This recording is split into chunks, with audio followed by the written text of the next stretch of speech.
Well, welcome back to another game of Diamond Dynasty. My name is Brian Hafferkamp. I'm the designer and creator of this game. Diamond Dynasty is a game that is in development. So this is not yet available. I'm just playing through some seasons just to make sure that the game flows okay and we have all the components that we need. But it is a career mode baseball game for the tabletop, which not too many of those exist, I don't think. I mean, you have some creative games like Deadball and Play Games has some fictional leagues that you can create as well. But this is a full-on simulation of the entirety. So in this video, we're going to play through the season. This will be season number 2. I guess we would call that like 2026 if we wanted to give it a name. And then we have 4 teams. We have a 4-team league. It's going to be Crestline, Rockview, Meadowview, and Mariners Bay. Those are our 4 teams. If you've missed the season 1, you can check out several videos where I've gone through all the different phases of the game. And you can see here, this is our Crestline team. Maybe I could show you, see if I can get the whole team on there. And so you can see we have all of our 9 position players. We have 5 minor leaguers, and you can kind of see where they are as far as their age, their contract status. If they're a 4 level player, they get 1 star. If they're a 5 or more, they get 2 stars. And this counts into their contract and some other things like that. It also figures into their ability to win games. So when we play a game, we need their skill. We need the team's stars. And this is how many actual stars that they have. Not how many players, but how many, you count how many actual stars.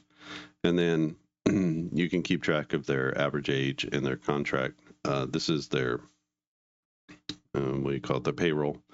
So 21 million or $21, however you want to see it. And they have very good skill players for a very small amount of money. You can see most of these are just $1 or $2. You get a couple of $5 players up here. So we take that.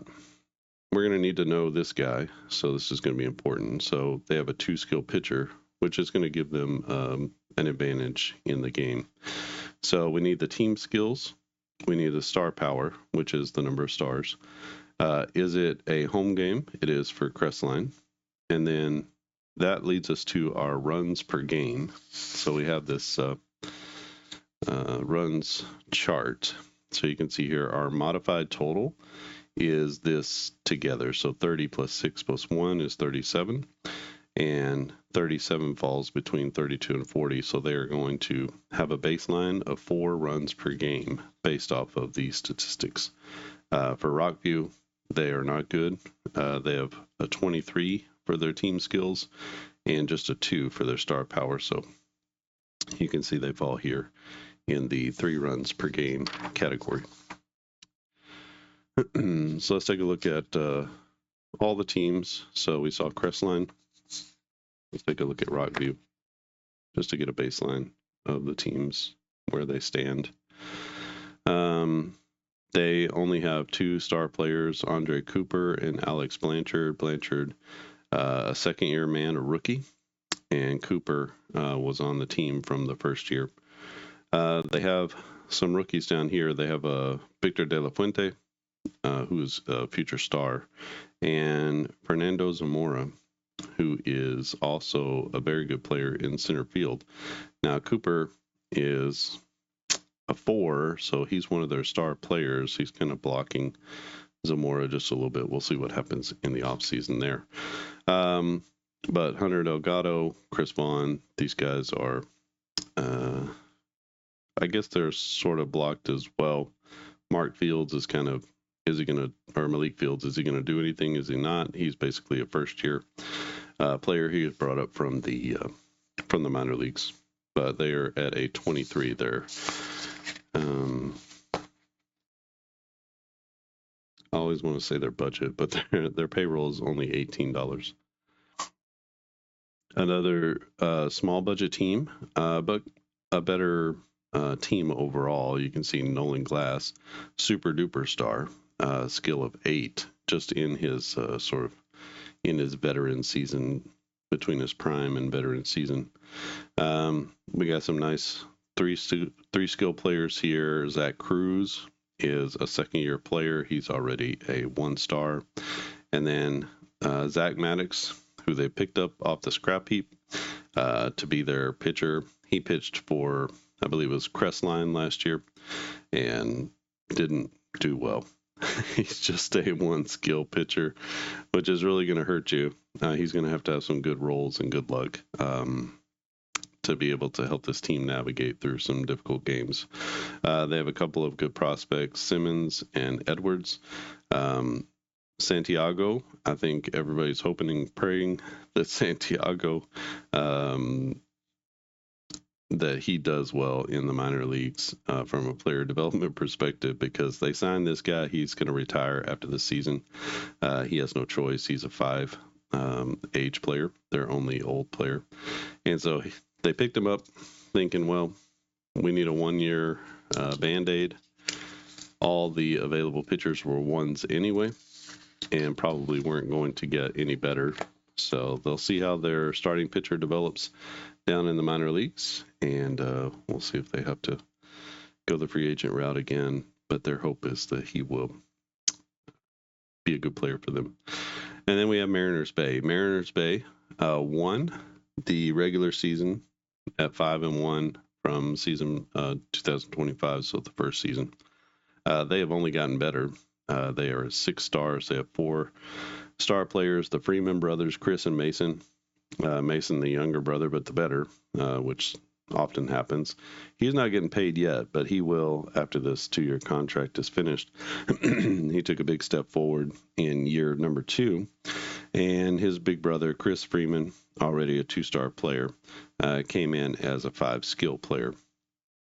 But he is getting a little long in the tooth. We'll see if he even comes back. We'll have to roll for the retirement for him. Clark Rios, same thing, 1-star player, but he's going to have to roll for retirement. Malik Thompson, a young up-and-coming player at first base. And then they have a serviceable outfield. Kelly Jennings is a rookie. And then they have a rookie on the mound, Jake Brewer. So it's going to be a little bit of rough sailing.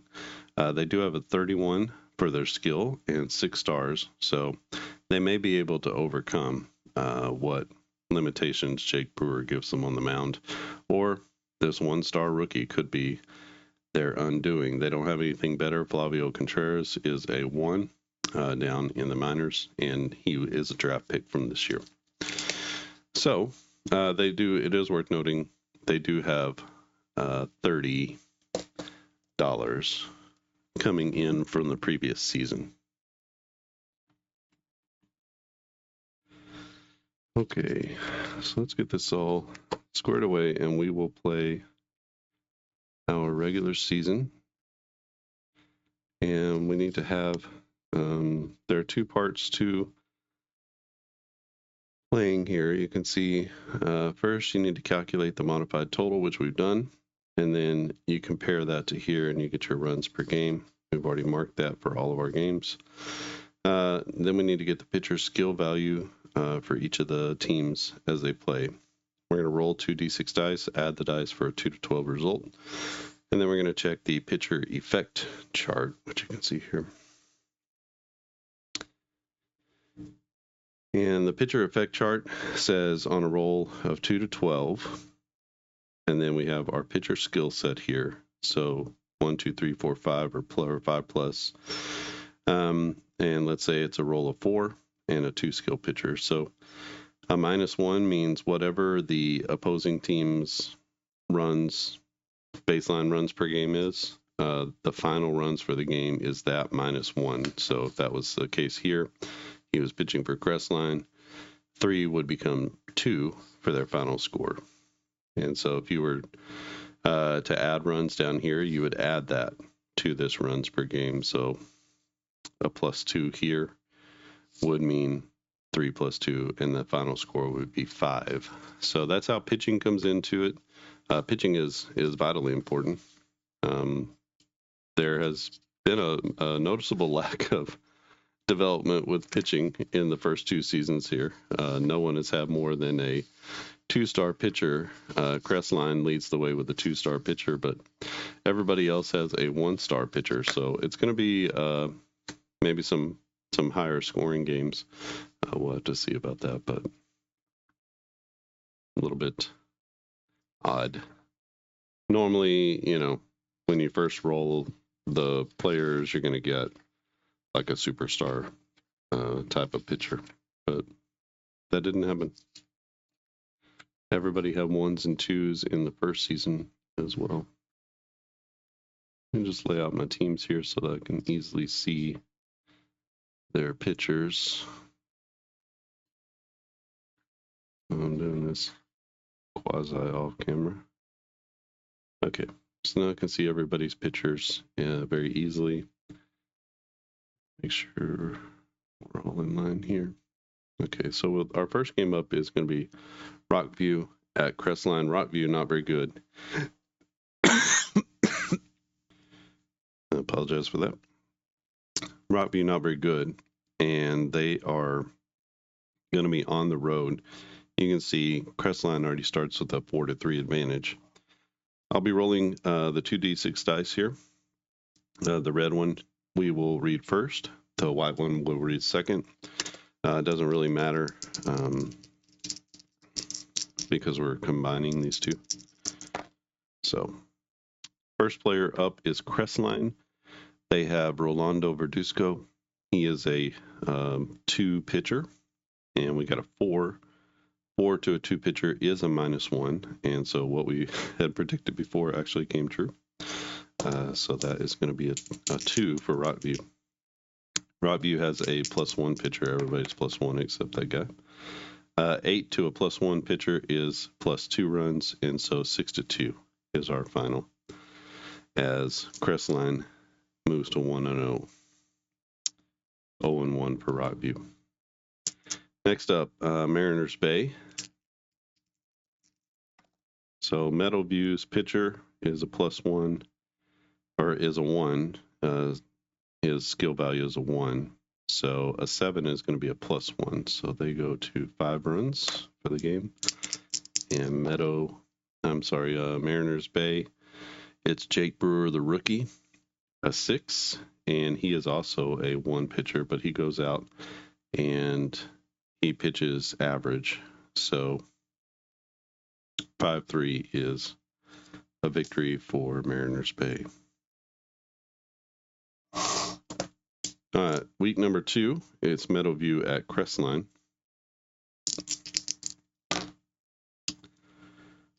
So Meadowview at Crestline.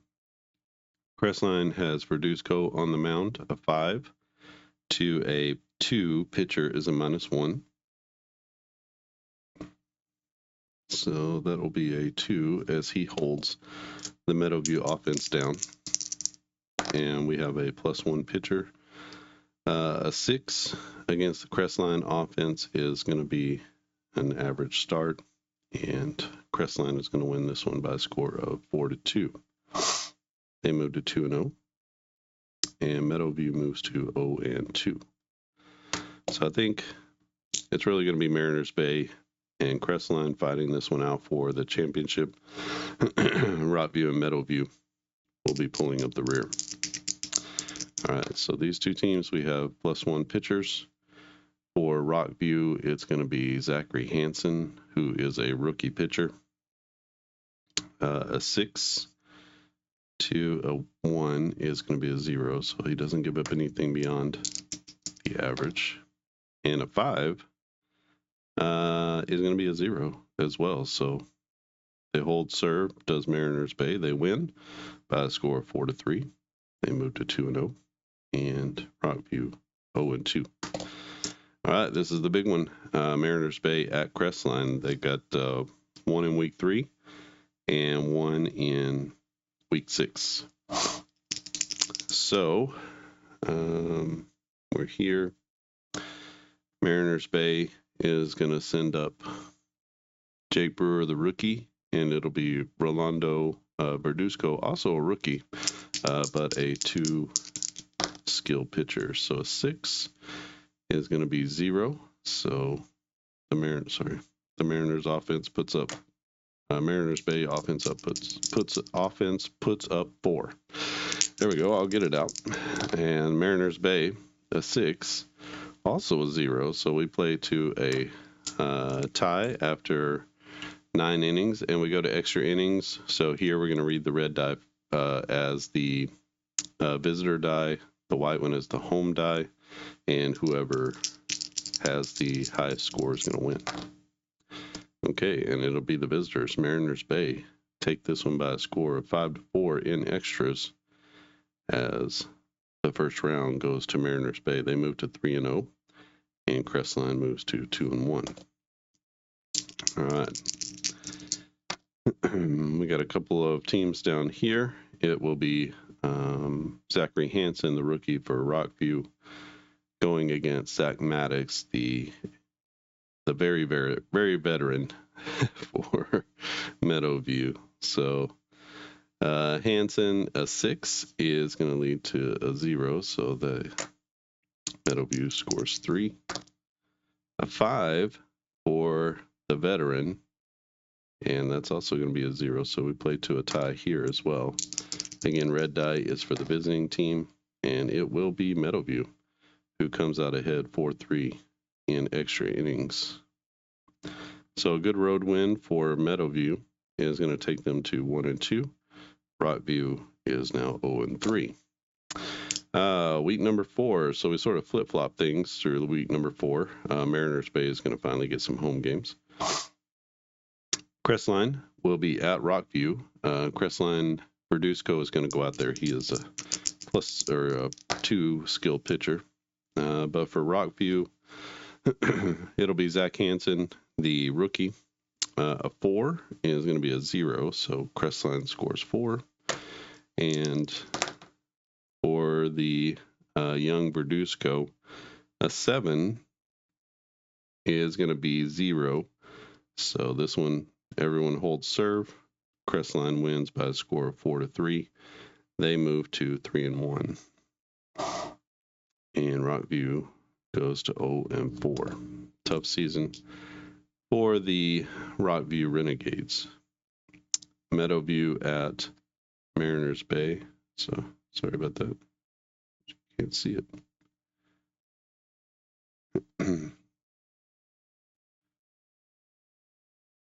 Let's do it like this. You can see the back half of the season now.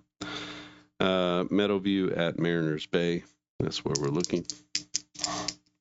Meadowview is going to send up the old man. That'll be Zach Maddox in his final season against the young Jake Brewer. So Mariners Bay and Jake Brewer, a 10. He lays an egg. He gives up 4 runs above the extra, so that's going to be a 7 spot for Meadowview as the rookie Brewer comes up with his worst outing. And this could drop Mariners Bay. This could be their Achilles heel. So we'll see. A 5 for the old man, Zach Maddox. And that's going to be a 0. And so in a shocker, Meadowview wins 7-4. And Meadowview is going to go to 2-2. Mariners Bay falls to 3-1 in a tie with Crestline now. That is going to be the Achilles heel for Mariners Bay is the rookie pitcher, but if he pitches well, they'll do well. If not, they won't. It'll be Crestline at Meadowview. Crestline with a +2 pitcher, but Meadowview is, I'm sorry, it was Zach Hansen who pitched here. So for Meadowview, it's Zach Maddox. We got all kinds of Zachs everywhere. We got an 8 against Crestline is a +2. So Crestline scores 6, and Crestline will send out Verduzco, who is a 2 pitcher, and 8 to a 2 pitcher is just a +1. So not his best outing. But Verduzco, the rookie, goes out and pitches well enough to get a victory for the Crestline Saints. And Crestline will move to 4-1. Meadowview goes to 2 and 3. All right, rounding out week 5 is Rockview at Mariners Bay. So Rockview sends Zach Hansen against Jake Brewer. A couple of rookie pitchers out there. Mariners Bay and Jake Brewer, a 3 is going to be excellent. So that's a -1. So he holds the Rockview team to just 2 runs. And for Mariners Bay and Zachary Hansen out on the mound, he will have an 8. An 8 is a +2. So Mariners Bay brings this one home by a score of 6-2. So Mariners Bay goes to 4 and 1. Still tied with Crestline. And Rockview falls to 0 and 5. Just going to be a tough time for them. They did have a previous season gain of 14, so they may have enough cushion to be okay in this season. Okay, so this is really for the marbles here to see who's going to win the regular season championship. Crestline at Mariners Bay, both 4 and 1, and we'll see how things go. Crestline is going to send out Rolando Verduzco, the rookie. Mariners Bay sends out Jake Brewer, the rookie, and they have an equal runs here, so we'll see who does the best. Mariners Bay, a 5 is going to be a 0, so they score their average runs. And then Crestline is going to send out Verduzco. Let's see if he can limit the runs here. He does. That's going to be a -1, and his pitching performance is stellar. That's going to give Crestline the regular season victory, regular season crown, as they go to 5 and 1, and Mariners Bay falls to 4 and 2. That's going to be your championship game. Don't think anyone can. No one can catch them. Meadowview is at 2 and 3. Rockview 0 and 5. So nobody can catch them. That was really for the regular season championship. Rockview is going to send out Zach Hansen, the rookie, and Meadowview will send out Zach Maddox, the old man. So Maddox, a 10 to a 1 pitcher is going to be a +4. So Maddox lays an egg in the final game, and let's see how Meadowview does. A 9, not much better, but it is only 3. So Meadowview is going to take this one home as Zach Maddox. No, it's Zach Hansen. Zach Hansen for Rockview. He pitches just well enough to give Rockview the victory. So Rockview picks up their first victory of the year. And who is this? Meadowview. They fall to 2 and 4. All right. So we have our championship game set here. It's going to be Mariners Bay at Crestline. I've got last year's championship game here, and you can see it was Rockview at Mariners Bay. They came in. Rockview actually had the better team. Mariners Bay they squeaked out some victories, especially early on, but it was a 3-2 win for Rockview over Mariners Bay. Mariners Bay.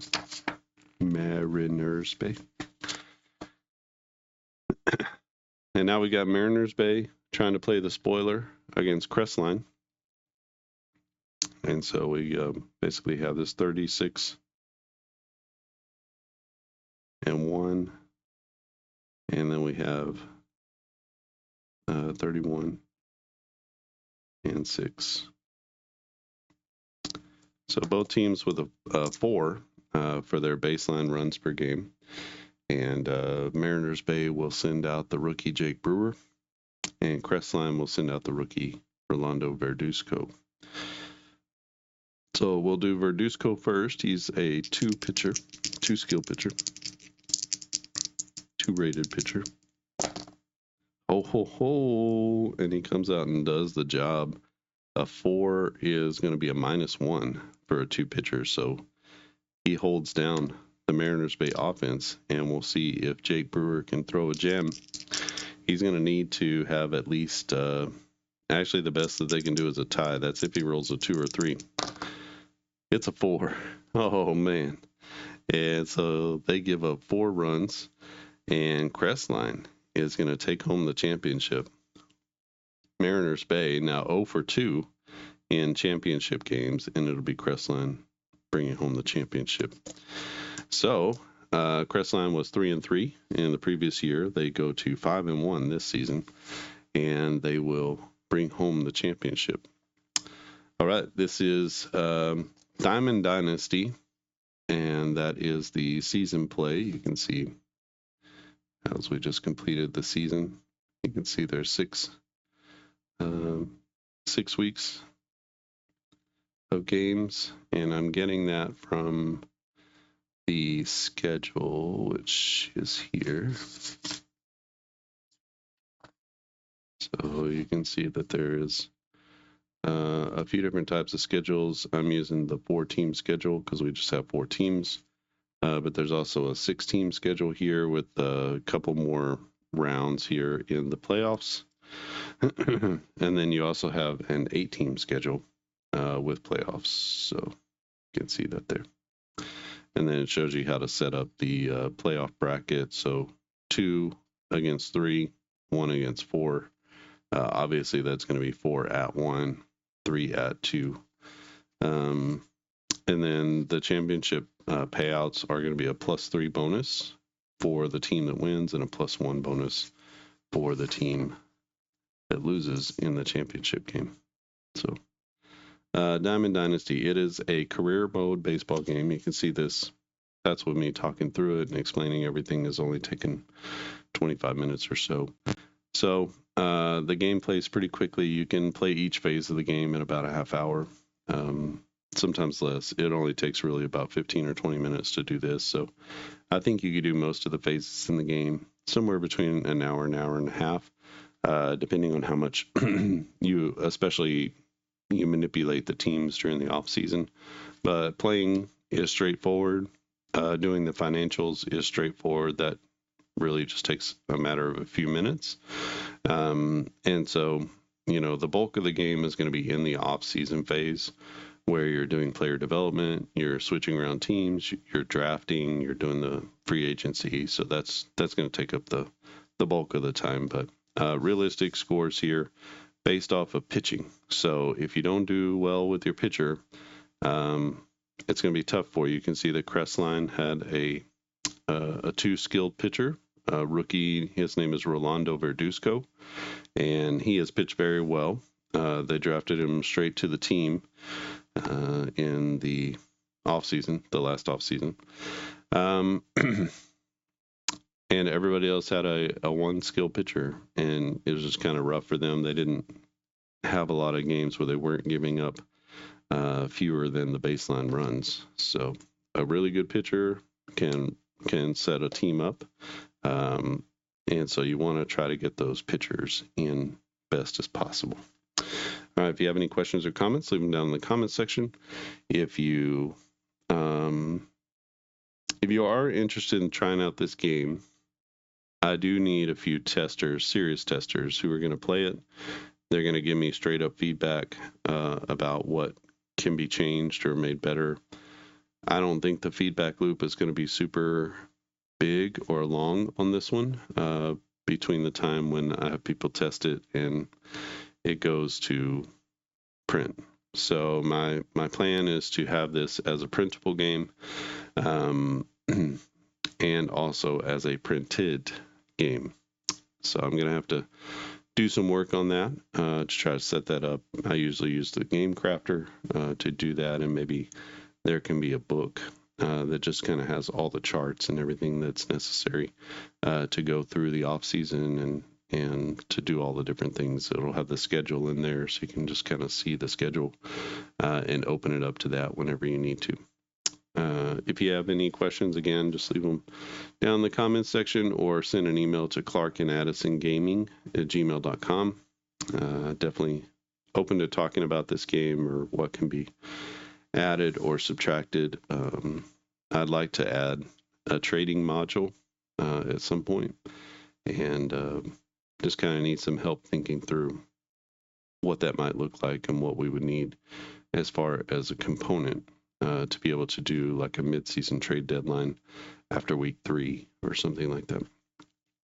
So let me know what you think. Leave a thumbs up if you like this video. Subscribe if you haven't subscribed. We're up to almost 430 subscribers now. And so big thank you to everyone who has subscribed to the channel. What we're doing is obviously resonating with you, so we would definitely appreciate that. We have multiple types of games. Go to clarkandaddisongaming.com and you can check out all of our baseball, football, and basketball games that are in production that you can buy seasons for right now. Okay, I think that's it from here. Thanks for watching, and I'll see you again next time.